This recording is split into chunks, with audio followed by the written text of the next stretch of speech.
Hola a todos, ¿cómo están? Espero que muy bien. Nuevamente una entrevista en estos tiempos de cuarentena, pero como siempre con grandes personalidades. En esta ocasión tengo el gran honor de contar aquí con el doctor en Economía y profesor de la Universidad Católica de Pereira, Antonini de Jiménez. ¿Cómo estás, Antonini? Andrés, muy buenas noches, muchas gracias por tu invitación y un saludo evidentemente a todos los oyentes que a lo largo de estos días podrán compartir en tu canal pues esta entrevista. Muchísimas gracias por invitarme, me siento muy halagado y complacido.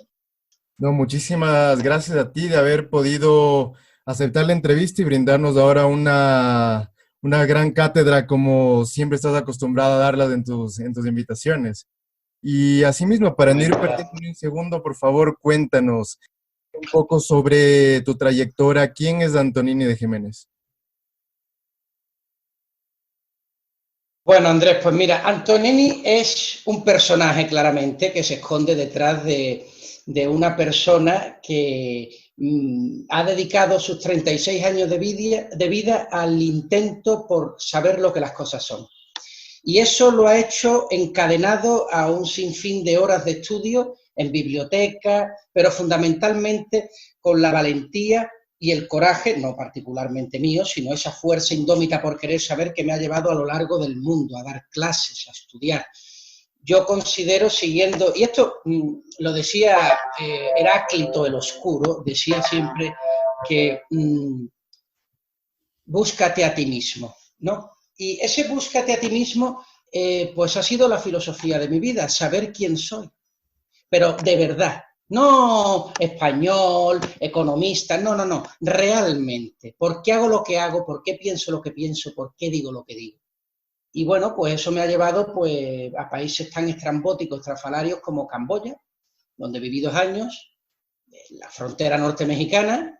Desde luego no me gusta irme ni a París ni a Nueva York, como te puedes dar cuenta. Lo mío son lugares jodidamente atrevidos. Yo creo que allí es donde ocurren las cosas. En los lugares donde no quieren, las personas normalmente no van, allí es donde va Antonini, porque allí es donde el asunto se desarrolla. El ser humano se expresa en su máxima realidad y uno puede extraer, pues evidentemente, orgullo y realidad. Esa es la razón. Y bueno, eso soy. Ahora estoy en Colombia y doy clases en la Universidad Católica de Pereira. Además, pues subo contenidos, como sabes, a internet y a estas cosas, ¿no?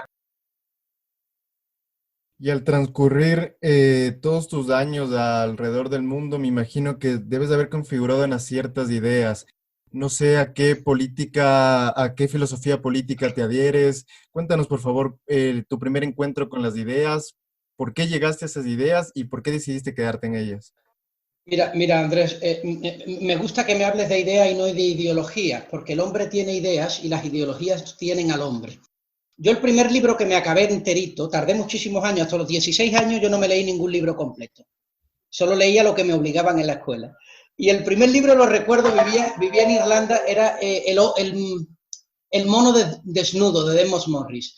A partir de ahí, pues me sentí profundamente inclinado hacia el estudio y la lectura, y bueno, pues he leído a lo largo de toda mi vida mucho. Tuve una fase, una época, la época veinteañera, donde leía a Eric Fromm y ese psicoanálisis que hoy pues, a lo mejor es un poco superficial, pero con 20 años para mí era la luz en el río. Luego pues estuve leyendo también pues los típicos libros de Joseph Stiglitz, de Krugman, todo lo que viene siendo la izquierda posmoderna de la economía, porque bueno, eran los bestsellers, etcétera y tal, ¿no? Luego fui subiendo hacia el campo de la literatura, Antonio Machado, por cierto, recomiendo a Antonio Machado, poeta sevillano, Juan de Mairena, un libro maravilloso, la heterodoxia de un maestro de escuela andaluz. Y luego leí más psicoanálisis, pero todo lo que he leído, teología, ahora estoy en la teología, historia de Roma, todo lo que he leído, Andrés, siempre ha sido para saber economía. O sea, no leía economía y luego otras cosas, no. Todo lo que yo leía era para entender la economía. Es decir, yo intentaba que la economía fuera como un globo, que se va hinchando, se va inflando de contenido. No solo de contenido económico, y aquí la primera conclusión. El que solamente sabe economía no tiene ni puñetera idea de economía. Pero ni idea. Por lo tanto, la economía exige de saber filosofía, teología, sociología, química, metafísica. Si no, eres un pobre pelele. Y eso es lo que yo intento, animado pues por una vida que llevo ajena a muchas responsabilidades cotidianas y familiares y embarcado evidentemente en esta aventura de descubrirme a mí mismo descubriendo el mundo. Yo te escucho y se me vienen a la mente varios autores, por ejemplo, en una entrevista, me parece que fue la 10ª entrevista con el profesor Alberto Venegas Lynch, él me decía, es muy importante no llamar, por lo menos, al liberalismo ideología, porque la ideología es ese marco cerrado que te impide ver más allá de ese cuadrado. Y hablando también de lo que me decía, se me viene también a la cabeza Hayek, cuando decía que un economista que es solo economista es un pésimo economista. Es un pésimo. Mira, la economía responde 3 preguntas. ¿Qué? ¿Cómo? ¿Para quién? Pero no contesta el por qué. Y si tú no contestas el por qué, tú no tienes el sentido de las cosas. Entonces las cosas dejan de tener sentidos y se convierten en experiencias. Las experiencias son como las reacciones químicas. Solo generan poder de atracción. Sin embargo, las esencias son lo que bifurca y enraiza en el corazón de una persona. Por eso, el que tiene sentido no le tiene miedo al coronavirus. Y el que solo vive de experiencias, no entro todavía en el tema, pero ya te lo adelanto, vive acojonado en su casa debajo de la cama. Ya por ahí vamos viendo lo que es un hombre y lo que lo lleva al camino de la virtud. Ya vamos a entrar en ese tema y menos mal que lo adelantas. Pero antes que ello, Antonini, tú que has sido una persona cosmopolita, has estado en varios países, en varios continentes, como ya lo dijiste, ¿qué es lo que has podido abstraer de de las diferentes economías en las que has estado? Las leyes económicas rigen para todo el mundo, no importa si estás en Colombia o si estás en la China, pero ¿por qué unos países se desarrollan y otros no? Mira, es muy interesante lo que me dices. Es muy interesante porque por ejemplo, yo en Camboya entendí que la teoría del valor trabajo, esa teoría marxista, todavía está en pie en muchos países. Y que, por ejemplo, un camboyano pues se merece su salario simplemente por el número de horas que pasa en el lugar donde se encuentra, allende lo que produzca, allende lo que produzca. Eso pasa en Camboya. Por lo tanto, me di cuenta que hay un concepto que normalmente los economistas no usamos, que es el concepto de la moral. Lo que desarrolla un país es la conciencia moral de su pueblo, y la conciencia moral de su pueblo es la capacidad, esto ya lo dijo Adam Smith, es la capacidad de entender como asuntos personales los intereses de los demás. Por ejemplo, Colombia no funciona el libre mercado. Si hubiera libre mercado, no funcionaría. Si hubiera intervención completa, tampoco funciona. ¿Por qué? Porque la conciencia moral colombiana no permite el desarrollo espontáneo de las cosas, porque las personas no son libres. Pongo un ejemplo. Yo tengo debajo de mi casa un tío que pasa todas las noches que es un vigilante. Vigila la cuadra y lleva un silbato. Y el tipo pita y yo no puedo dormir. Yo no puedo dormir porque pita. Y yo pregunto, ¿pero por qué pita? Y él dice, porque tengo que vigilar. ¿Y por qué no lo haces en silencio? Porque si lo hago en silencio, los vecinos piensan que me he quedado dormido. Sospecha. Un pueblo que sospecha del vecino no funciona el libre mercado. No funciona el libre mercado. Imposible. No puede funcionar. Por lo tanto, y ahí está la clave del asunto, que muchos libertarios, yo he asumido el rol del Pepito Grillo del libertarismo, ¿no? Porque digo, yo soy libertario por vocación, pero no por devoción. Por vocación, no por devoción. Y creo que el movimiento libertario tiene que ser autocrítica, no para destruirse, sino para multiplicarse. No puede seguir utilizando el fantasma marxista para mantenerse siempre en la tensión de lo negativo. Entonces, claro, este tipo me dice, no, yo es que si no pito la gente se cree que está dormido. Por lo tanto, para que él pueda hacer bien su trabajo, yo no puedo hacer bien el mío, que es dormir. En este caso, hay una incompatibilidad de caracteres, de incentivos, que el libre mercado que se ha establecido aquí no funciona. No funciona. Por lo tanto, no es más intervención o menos intervención? ¿Es más conciencia moral o menos conciencia moral? Hay países con estados grandes y desarrollados y países con estados diminutos y subdesarrollados. Véase Camboya, véase Colombia, véase Ecuador. La gente me dice, no, no, no, el estado en Ecuador y en Camboya es muy alto. Mentira, mentira. ¿Es alto? Mentira. Esto es como una mala novia o un mal novio, que nunca está realmente contigo, pero siempre te está dando el coñazo, ¿verdad? Da la sensación de que nunca cumple lo que tiene que cumplir, pero está todo el día jodiendo al lado. Estos son estos estados. Los estados que son diminutos, que no tienen fuerza, todos los estados latinoamericanos son diminutos y no tienen fuerza, saco Venezuela, digo, pues Chile, pues, o sea, Argentina, pues la misma Colombia, Ecuador. En realidad, no es que intervienen mucho, intervienen muy poco, no saben. Lo que están es jodiendo todo el día. Que si el papel, que si firmas no sé cuánto, que si abres el no sé cuánto, que si para la cédula necesitas un certificado de que estás vivo, de que esto lo firma el ministerio. Pero eso no es intervención, eso es tocar las narices, ¿entiendes? Eso no, lo que nosotros necesitamos no es acabar con ese estado, es realmente un estado que sea compatible con el desarrollo. Y es un estado que vaya a la par con el desarrollo dinámico de la privacidad. Eso es el asunto, a mi juicio. Sé que es un poco polémico, pero es lo que opino. ¿Y cómo conseguimos esa conciencia moral? Es lo que me pregunto. ¿Por qué unos países alcanzan a llegar a un punto de conciencia moral como lo estás definiendo tú y otros no? ¿Qué es lo que nos impide llegar a eso? Es verdad que hay muchas razones, es decir, no es fácil. Esto es la eterna pregunta, lo que se dice normalmente el patito feo del desarrollo, ¿no? Que uno nunca sabe exactamente cuál es el factor. Lo que yo sé es lo que yo hago. Yo propongo la propuesta Antonini de Jiménez Development, que es la siguiente, lo que yo hago en YouTube. Que se metan los compañeros en Antonini de Jiménez. Esa es la única política que yo confío para desarrollar América Latina. ¿Cuál es esa política? Meter el dedo en la llaga, Andrés. Meter el dedo en la llaga. Es decir, mis estudiantes en noviembre se van a protestar al gobierno de Colombia. Hubo muchas protestas aquí en Colombia en noviembre. Pues ya sabe, todo el tema este de que si todo lo que se llevó a cabo con el tema de la educación y tal. Yo le digo a mis estudiantes, vosotros no tenéis vergüenza. Yo se lo digo a la cara. Como profe, no tenéis vergüenza. Vosotros vais a la calle a protestar contra la privatización de la educación y estas polladas, pero luego vosotros en el aula de clase os sentáis siempre con los mismos amiguitos. No conocéis a vuestro compañero de al lado. Estáis reproduciendo la desigualdad de clase que luego vais a la calle a protestar. Chicos, vosotros no protestáis para liberaros, vosotros protestáis para seguir obedeciendo.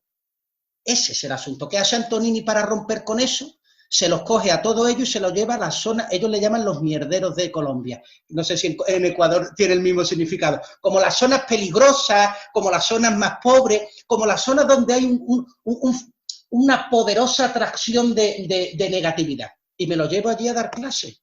O me saco un vídeo en un prostíbulo y hago un vídeo con prostitutas delante, o me los llevo a, pues no sé, a hablar de la cotidianidad, de cómo la economía se puede explicar desde las lentejas, desde cómo comemos, desde cómo nos montamos o no en el autobús, etcétera, etcétera. Eso es lo que rompe a un estudiante y le abre el cerebro. Lo demás es blablablismo. Blablablismo, Andrés. Blablablismo. Mira, esta crisis del coronavirus, y sé que muchos libertarios lo van a ver y se van a enfadar conmigo, pero es verdad. O sea, es que yo ya se lo dije a Jorge Eduardo Castro, también libertario en Colombia. Yo le dije, Jorge, el 90% de los libertarios hablan de la libertad para no tener que ser libres. Son unos cobardes. Pero no porque sean libertarios. No, el resto también. Pero digo, hablan de la libertad como mis estudiantes en las manifestaciones, para luego poder seguir siendo esclavos. Y esto se está viendo, por ejemplo, en esta crisis del coronavirus, que luego entraremos. A lo que me refiero, Andrés, la libertad es algo tan jodidamente elevado, es el único elemento que le da dignidad al ser humano, que no se puede adquirir adscribiéndote a un movimiento. No es sacándote un carné de uno de otro. La libertad, si no se arriesga, se pierde. La libertad es la única cosa que al conservarla desaparece. La libertad no es un bien económico, no es un depósito de valor, porque no lo conserva. Si tú intentas conservar la libertad en un cajón, desaparece. La libertad solo se multiplica cuando se ejerce. Por lo tanto, es una condición del espíritu, no es una condición de lo económico. Es lo económico lo que se empapa de la libertad, no la libertad de lo económico. Por eso nos equivocamos cuando nos creemos que más libertad es abrir los mercados siempre y de cualquier manera. Bueno, pues depende en qué sitio y depende para qué cosa. Ah, profe, pero es que eso es muy complicado. Amigos, que esa es la libertad, es que esa es la realidad. La realidad no es esto, lo otro, aquí o allí. La realidad es esto y lo otro, aquí y allí. Y ahí me surge una pregunta. ¿Cómo compaginar esa realidad con ese precepto de libertad? Si tú me dices que es algo etéreo, ¿cómo podemos compatibilizar ambas cosas, la realidad y lo etéreo? Es que la realidad es etérea. Me explico. Tú y yo podemos estar los dos viviendo en Quito. Te pongo un ejemplo. Dos curas, dos monjes en un monasterio todos los días rezando, todos los días. Viven igual, se levantan a la misma hora, comen a la misma hora, hacen exactamente lo mismo durante 30 años. Y uno le dice al otro, oye, pero ¿cómo es posible que llevemos 30 años los dos rezando siempre lo mismo y tú siempre estés feliz y yo siempre estoy triste? Y le dice el otro, porque yo rezo para dar gracias y tú rezas para pedir. Salgo de la condición, no estoy hablando, no quiero meterme aquí en una condición religiosa. Pongo el ejemplo así, depende cómo estés en el sitio, corazón.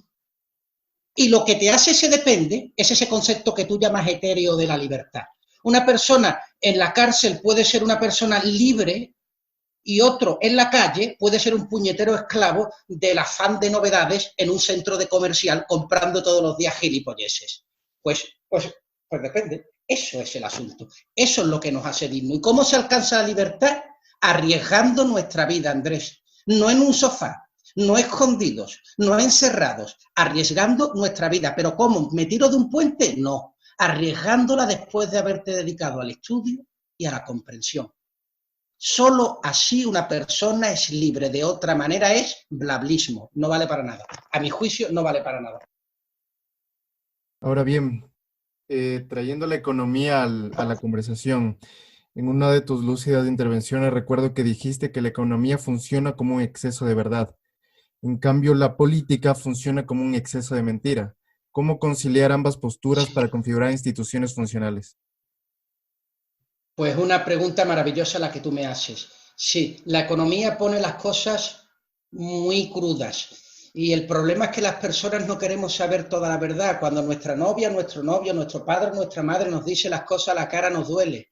Y en lugar de sentarnos y decir cuánta verdad hay en esto que me dicen, decimos está loco, es paranoico, es que es celosa, es que no sé cuánto. Eso es lo primero que hacemos. Si nosotros quitamos todas esas gilipolleces del medio y hacemos verdaderamente autocrítica, te das cuenta que la economía es simplemente, no es que sea un exceso de verdad, que es, pero es un exceso de verdad en cuanto que es la realidad en su estado puro, sin mentiras piadosas.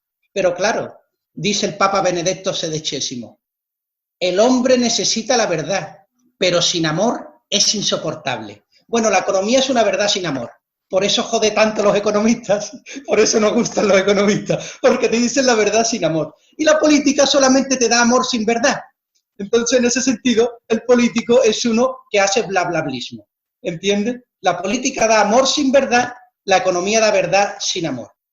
Por eso la política y la economía son consustanciales. Por eso no podemos hablar de economía sin política o de política sin economía. Porque la verdad requiere un poquito de mentira y la mentira requiere un poquito de verdad. ¿Cuál es el asunto? ¿Cómo ese poquito de verdad y de mentira hace instituciones más fuertes? Haciendo hombres más libres. ¿Y cómo se hacen hombres más libres? Cuestionándolos, empujándolos, contraviniéndolos, siendo irreverentes. Yo me disfrazo, tú has visto los vídeos, yo me disfrazo, me pongo collares, me pongo gilipolleces, porque yo quiero que sobre mis estudiantes haya una potente reacción y diga, ¿qué le pasa a este profe? ¿Está loco? ¿Qué mierda? Es decir, chocarlo frente a la sociedad ultra mega hiper conservadora barroca en la que viven sus días. donde lo único que hacen es hablar de que quieren ser libres para seguir siendo esclavos.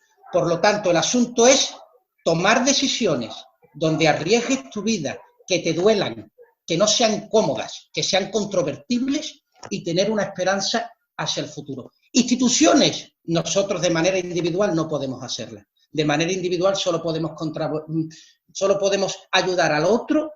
Andrés, ¿hasta dónde tenemos que ayudar al otro? Hasta donde dejamos de ayudarnos a nosotros mismos.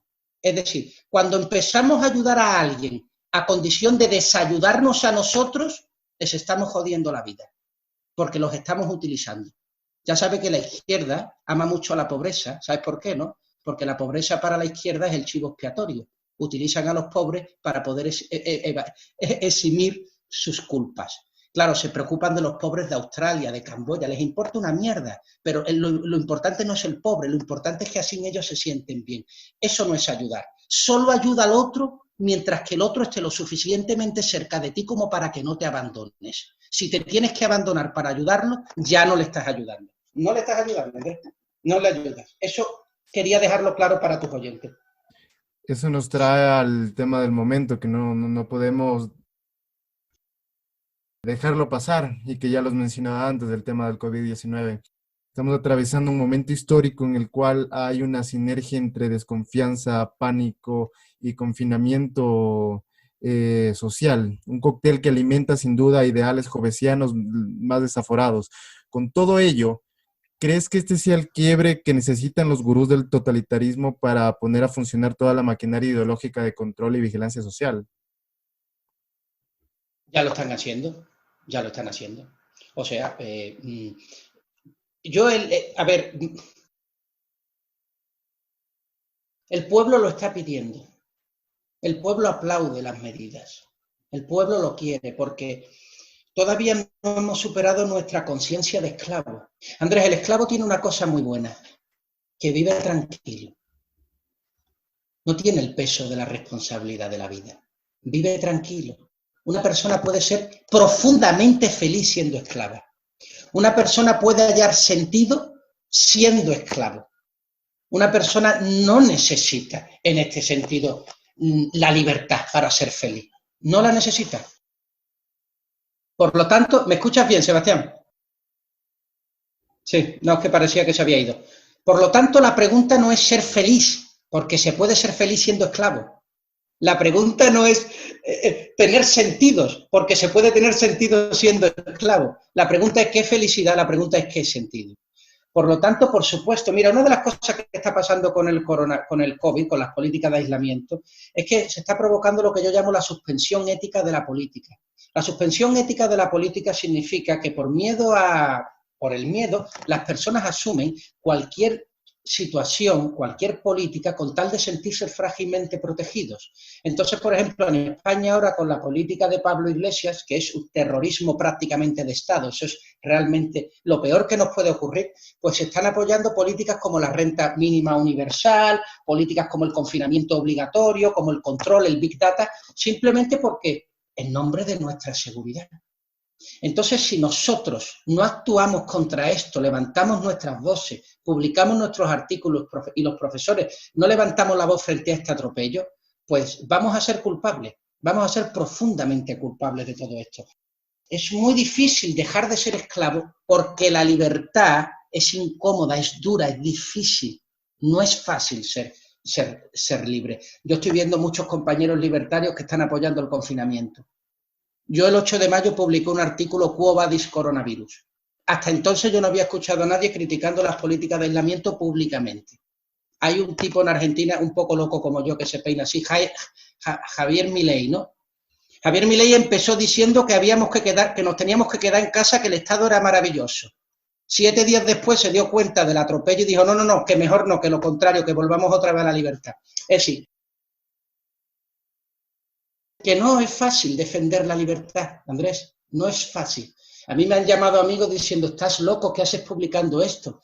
Mañana sale otro artículo aún peor, no es la educación, no es la sanidad, estúpidos. Porque yo tengo derecho a equivocarme, Andrés. Si los datos me demuestran que me equivoco, yo pediré disculpas. Pero ¿yo tengo derecho a equivocarme o no? Porque si yo no ejerzo mi libertad no me equivoco, el esclavo no se equivoca, el esclavo siempre acierta. Entonces, pues yo reivindico aquí delante tuya mi derecho a equivocarme. Estoy absolutamente en contra de la política de aislamiento, completamente, y tengo argumentos para demostrarlo.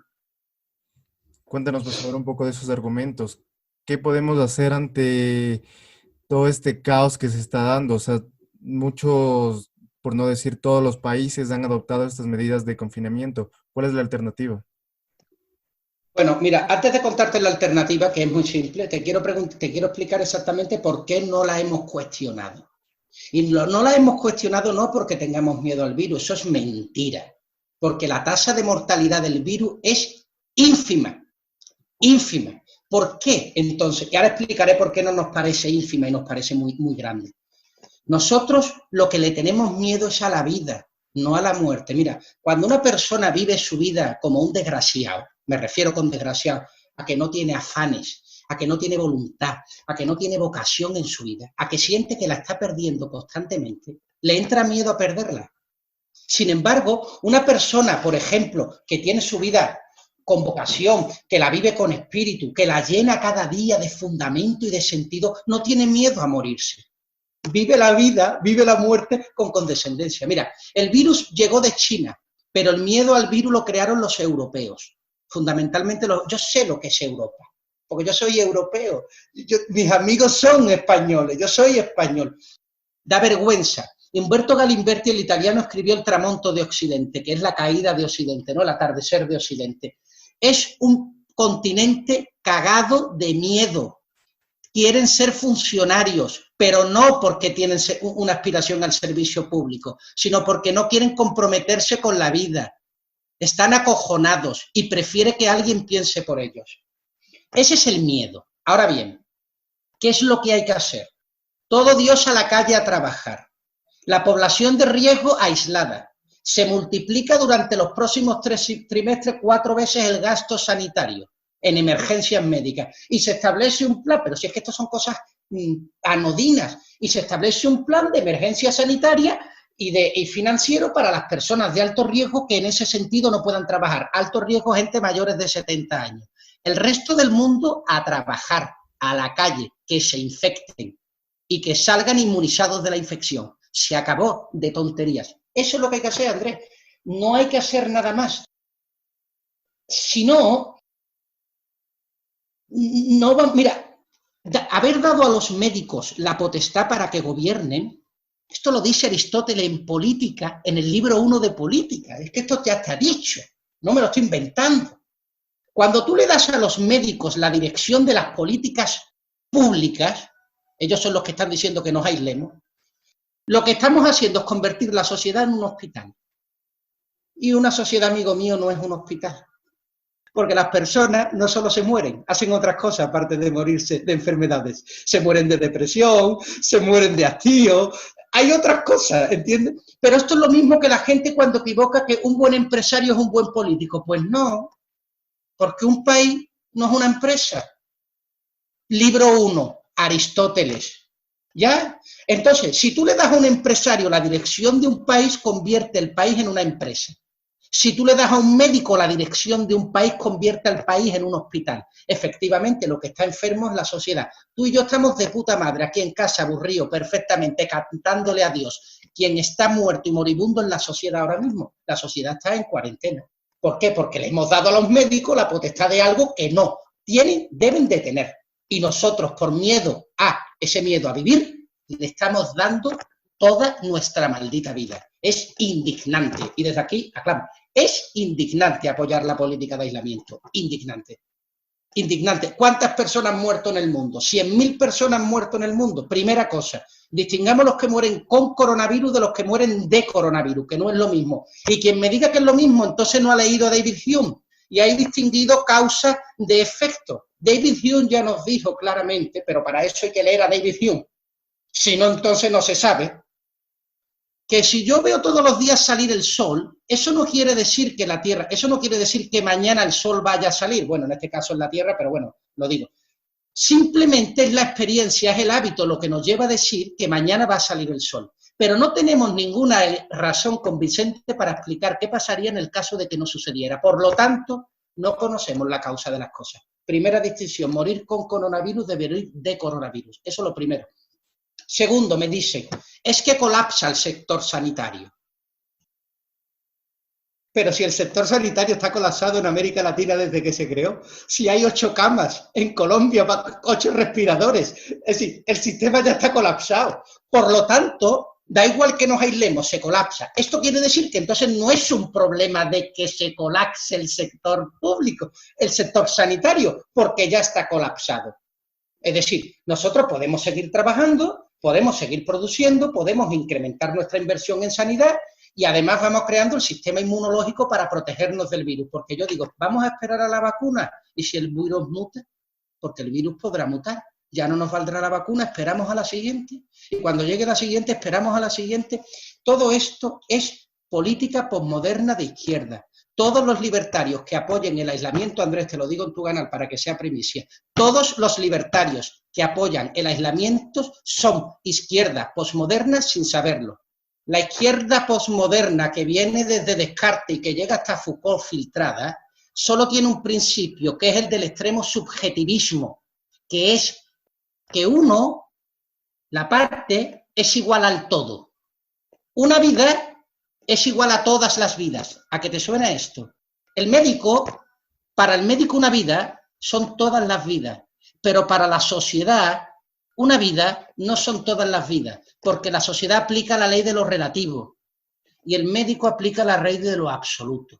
Entonces estamos aplicando la ley de lo absoluto en un mundo que es relativo. Recuérdate, precios relativos, la economía es relativa, el mundo es relativo. Es decir, que están jodiendo.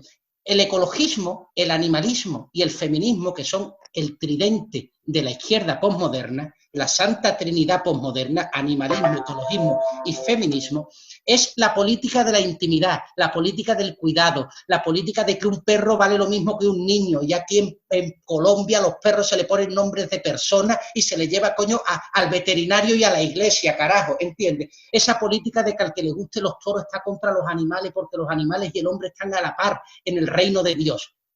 Pues ahora me dicen que nos tenemos que aislar porque la vida de una persona vale lo mismo que la vida de todas, no de todas, que la vida de la sociedad. Claro que todas las vidas valen lo mismo, todas las vidas valen lo mismo, pero no estamos comparando una vida con todas, estamos comparando una vida íntima con una vida social, la sociedad con una vida, no estamos comparando todas las vidas. Pues esto se le escapa a la gente, y esto es de primero de ciencias sociales, de primero. Bueno, pues aquí estamos tú y yo jodidos, en casa, sin poder ir a verte a Ecuador, por este problema. Y vemos que siempre es bueno escuchar voces disidentes. Desde las primeras voces que he escuchado, me parece que en Suecia están tomando esta alternativa, si no estoy mal.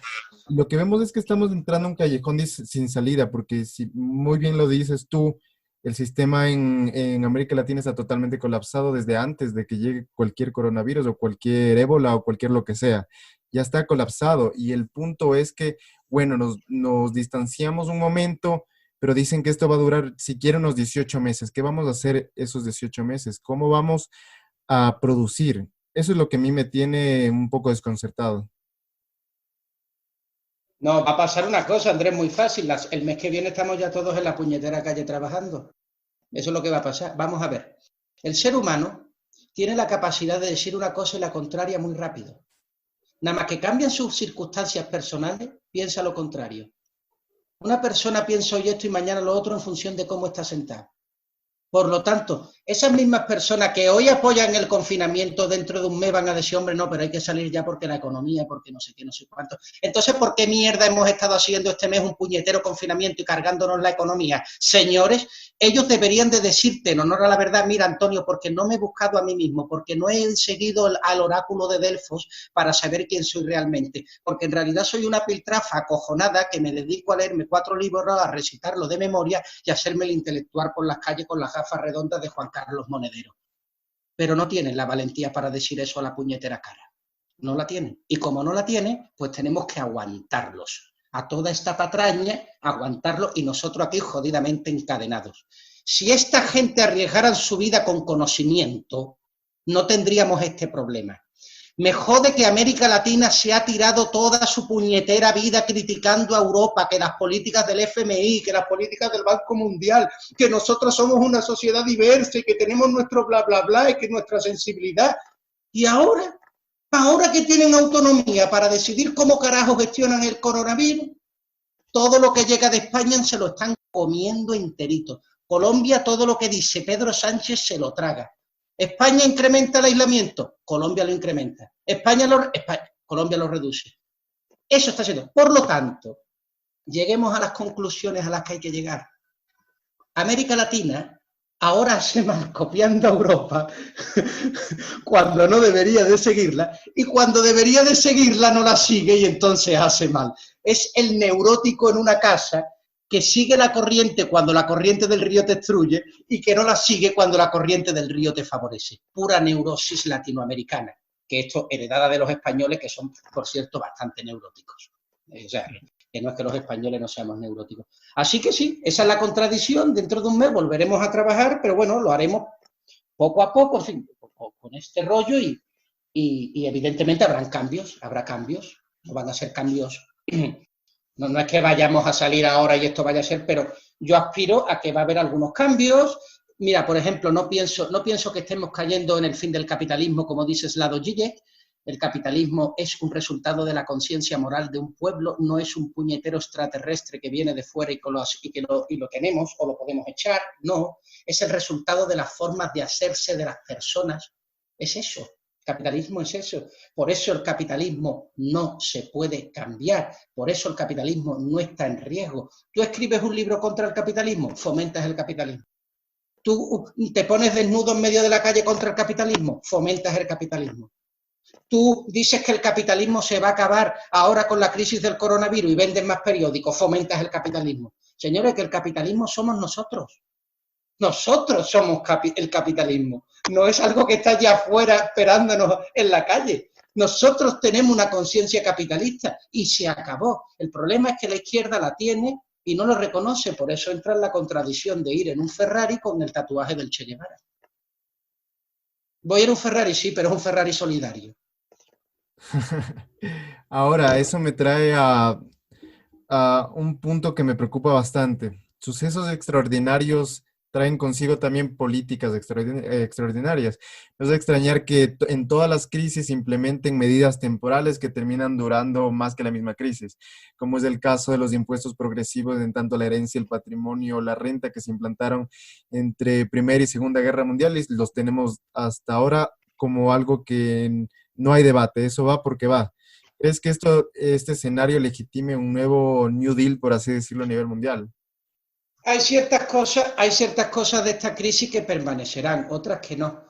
De hecho, permaneció de la guerra de Irak y de los atentados del 11S, permaneció lo que ahora existe en los aeropuertos, que es el detector de metales y estas cosas. Eso viene del 11S.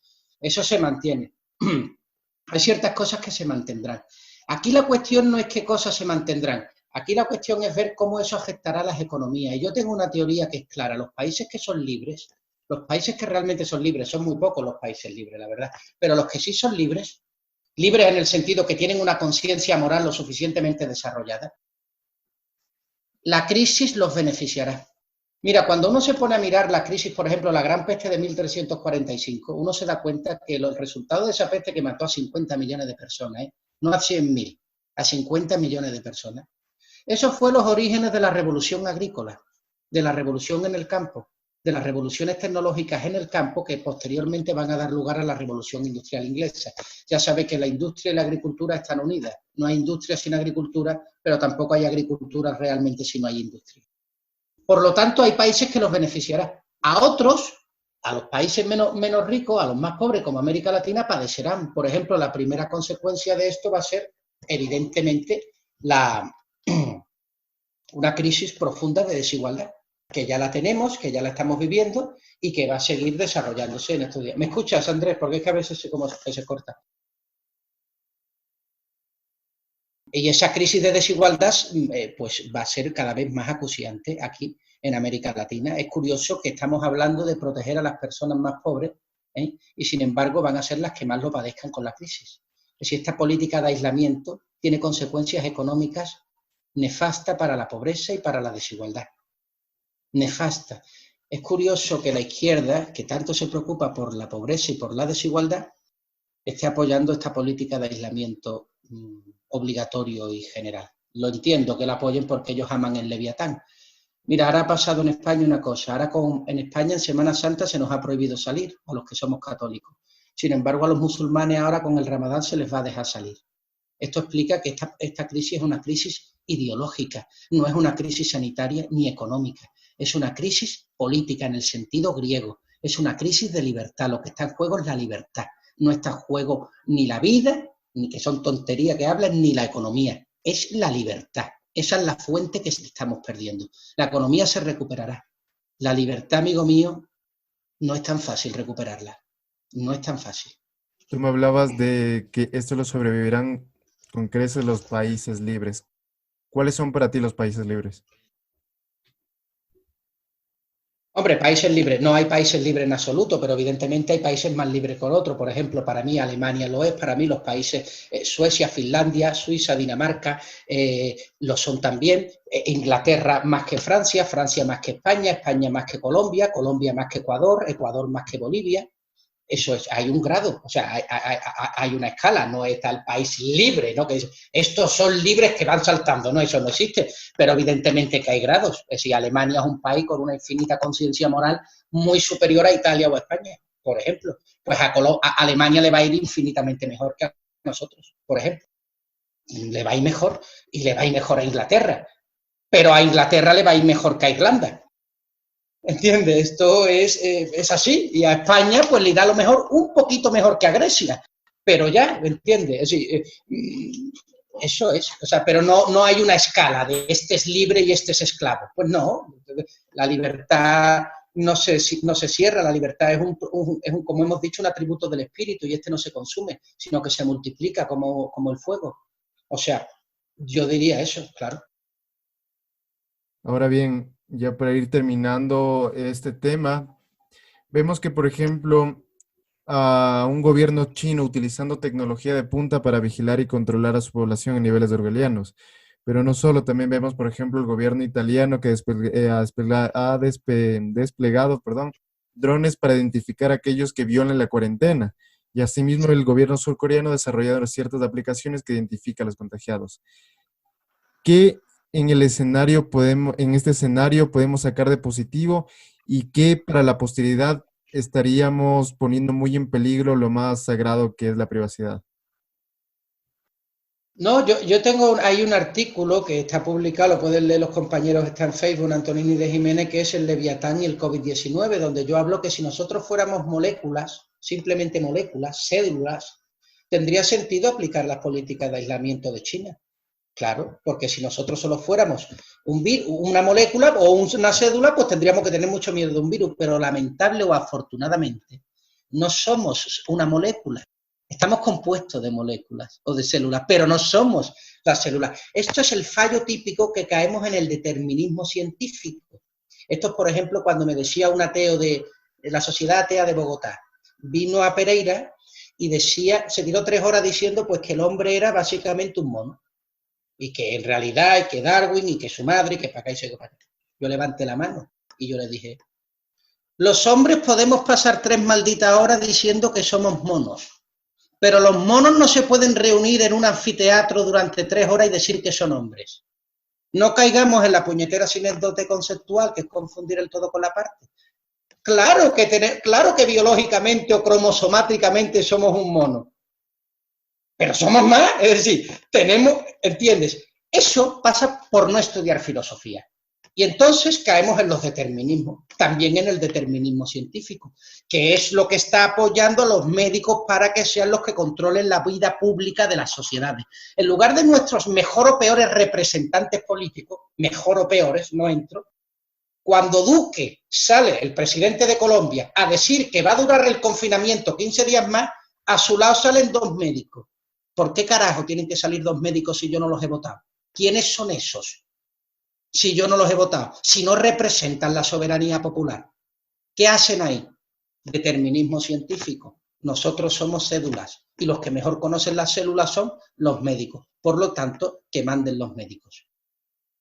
¿Qué es lo que nos libera de eso? El estudio paciente y entregado por la verdad. Ser personas irreverentes, que no nos duelan que nos critiquen, que nos alegre que nos atraviesen un cuchillo en la llaga infinita del intelecto, para que nosotros, en lugar de aplicar y aplaudir este tipo de políticas que hoy aplaude todas las tardes a las 8, salen al balcón en España y Italia a aplaudir, porque han encontrado una nueva tecnología para controlarnos cuando vamos al baño, o cuando salimos a lavarnos los dientes, pues en lugar de eso, apliquemos otros contenidos que nos permitan liberarnos. La tecnología está ahí, la tecnología es una fuente infinita de conocimiento. Lo que pasa que, como todo, como la libertad, nos puede llevar al bien o al mal. Ya, estos son los riesgos de estar vivos. Pero no podemos acabar con Internet, porque Internet se use para controlar a la gente. Lo que tenemos es que liberar a la gente a través de Internet. Eso es lo que hay que hacer. ¿Cómo? Entre otras cosas, yo, humildemente, peso 60 kilos, no ocupo mucho, humildemente, yo hago Antonini de Jiménez y a mis estudiantes intento liberarlos de manera comprometida y metiéndole el dedo a la llaga. Y así deberíamos de hacer todos. Tú, Andrea, haces una cosa maravillosa, que es un programa, entre otros, donde entrevistas y das voz a personas que a veces no la tienen, para que liberen a las personas, para que emancipen a las personas que nos están escuchando. Todo, todo, todo. Mira, la libertad se alimenta de miedo y de promesas. Todo en la vida es dialéctico. Las cosas simultáneamente nos liberan y simultáneamente nos embrutecen. Una novia te hace más feliz, más desgraciado. Una carrera universitaria te libera porque te hace conocimiento, pero también te embrutece en otras artes. Todo tiene un componente liberador y usurpador. Todo. La cuestión es, que esto es a mi juicio, lo que hay, un poco lo que dice, ¿nos encerramos para abrirnos o nos abrimos para encerrarnos? Hoy ha salido John Gray en El País diciendo adiós a la globalización. Hay que tener cara, o sea, hay que tener cara dura, ¿eh? Para publicar en El País John Gray, uno de los filósofos más reputados en Inglaterra, en Reino Unido, y que diga adiós a la globalización. Nosotros hasta ahora, nos abríamos para encerrarnos. Éramos muy globales, pero en realidad teníamos mucho miedo, de ahí los nacionalismos. De ahí lo de el sentimiento posmoderno de bienvenidos los refugiados a condición de que no me toquen, bienvenidos los pobres a condición de que no llamen a mi puerta, ¿entiendes? Yo me abro al mundo para encerrarme. Yo lo que creo que va a pasar ahora no es que la globalización se acabe, es que el salto dialéctico va a ser al revés. Es decir, que ahora nos vamos a cerrar para abrirnos. Y entonces yo pienso que lo que va a pasar después del coronavirus es que va a perder fuerza el relativismo moral, va a perder fuerza el carácter postmoderno, va a perder fuerza el lenguaje inclusivista, va a perder fuerza el rollo de la multiculturalidad, va a perder fuerza el concepto de la masa y lo va a ganar el concepto de las personas. Y sobre todo, una cosa que me encanta, y el que sea animalista que se joda, va a ganar fuerza los toros. Yo amo la tauromaquia. ¿A qué me refiero con esto? A que va a cambiar el concepto que tenemos de la muerte. Teníamos una muerte profundamente insensible, alejada, nos daba miedo. Yo pienso o aspiro a que esto ayude a que volvamos otra vez a los universales y salgamos de los particulares roñosos que nos tienen ahora mismo colapsados. Antonini, has hablado de muchas cosas y para finalizar este bloque quisiera que por favor nos digas concretamente cuál es la importancia del vínculo entre la filosofía y la economía. ¿Cómo? ¿Cuál es el vínculo? Entre la filosofía y la economía, ¿por qué es importante? Porque la economía es el arte de la elección, es saber elegir. La vida es elección. Una persona vive cuando elige. Cuando elegimos, hacemos inconscientemente economía. Y una buena vida es una vida aplicada a la filosofía. Por lo tanto, si quieres vivir bien, aprende filosofía. Y al vivir bien, harás buena economía. Antonini, para ya ir acabando esta entrevista, por favor, quiero pasar a la sección de recomendaciones. En esta sección quisiera que por favor nos ayudes con libros, películas, obras, lo que tú creas indispensable que han forjado tu descubrimiento académico, intelectual y creas que le pueden servir a las personas que nos están escuchando en este momento. Bueno, yo recomendaría muy brevemente, bueno, recomendaría, pues no sé, es lo que a mí, yo lo que he leído, ¿no? Por ejemplo, hay un economista, un teólogo economista muy bueno que se llama Frank Hinkelamer, que tiene un libro que se llama Crítica de la razón utópica. Es verdad que este es un teólogo de la teología de la liberación, que además tiene un perfil de izquierda, pero ese libro de Crítica a la razón utópica hace una crítica al pensamiento neoclásico, al pensamiento liberal, pero también al pensamiento socialista. ¿Eh? Hace una crítica a todo. Es un libro muy completo. Lo recomiendo de verdad, de una manera. Una película, El miedo a los bárbaros, que la tenéis en YouTube. Una película franco-canadiense, El miedo a los bárbaros. Es una especie de recreación de la muerte socrática en un profesor universitario. Es muy buena. Un libro de poemas, no un libro, te he hablado de un ensayo, te hablaría de algo de narrativa. Siempre, Juan de Mairena, de Antonio Machado. Reflexiones de un profesor heterodoxo. Y evidentemente, pues, entre otras cosas, recomendaría también que siguieran y que dieran a like a tu canal y a estas entrevistas que haces tan dichosas y provechosas. Eso haría. Muchísimas gracias y sin duda esperemos que se siga ampliando esto. Y para seguir ampliándolo, quisiera que por favor terminemos con unas recomendaciones sobre figuras, personas que tú creas indispensables, que tienen un mensaje importante, potente para darlo y que pese a eso no se encuentran, por ejemplo, en una palestra pública. Y sería bueno que se les dé voz en este espacio. Yo recomendaría a una persona, y además te recomendaría incluso para que le hicieras una entrevista, porque él se llama Joaquín Campos. Yo lo conocí en Camboya, es un español. Este hombre, ¿por qué te lo recomiendo? Porque es un hombre que se sobrepuso a la vocación. No es un hombre que hable de la libertad, es un hombre que vive dentro de ella. Es la única persona que yo he conocido que es profundamente libre. Tan libre, él es uno de los mejores cocineros españoles, es un chef reputadísimo. Y sin embargo, rechazó la cocina porque el arte noble de escribir, le encanta escribir, no tiene estudios universitarios y prácticamente tampoco secundarios, pero ama la poesía y la escritura y se volcó con eso, pudiendo ser millonario como cocinero, porque su vocación es la cocina, se sobrepuso a la vocación y resolvió el dilema de ¿debo de hacer lo que quiero o debo de hacer lo que se me da bien? Él dijo, lo que quiero. Bueno, pues ya tiene publicado más de 7 obras, es bastante conocido ya en el mundo literario y es una persona con una fuente infinita de autenticidad. Así que yo te recomendaría nombremente Joaquín Campos, lo pueden buscar en Wikipedia, en su página web, todas estas cosas, realmente le llamará la atención. Buenísimo, Antonini. Solo me quedaría agradecerte a ti por esta gran entrevista. No sé si tú quieres añadir algo. Quería pedir perdón porque la pasión de este momento de confinamiento me ha llevado a ser poco analítico, poco sistemático, hablar de muchas cosas en muy poco tiempo. Uno cae en el riesgo de hablar de mucho y por tanto no decir nada. Espero no haber llegado a ese límite, pero bueno, simplemente pues agradecerte la oportunidad que me has brindado y decirte que siempre estamos abiertos para cualquier cosa y evidentemente darte la enhorabuena por este servicio público íntimo que haces a la ciudadanía y a la sociedad. Realmente yo te agradezco esto y mucha suerte en tu camino. Muchísimas gracias, Antonini. Agradecerte profundamente por esta gran entrevista. Y gracias a todos ustedes que ven periódicamente las entrevistas. No olviden que si es que les ha gustado, darle like, comentarlo y sobre todo compartirlo porque las ideas de la libertad no se van a compartir solas. Eso ha sido todo y nos vemos para la próxima.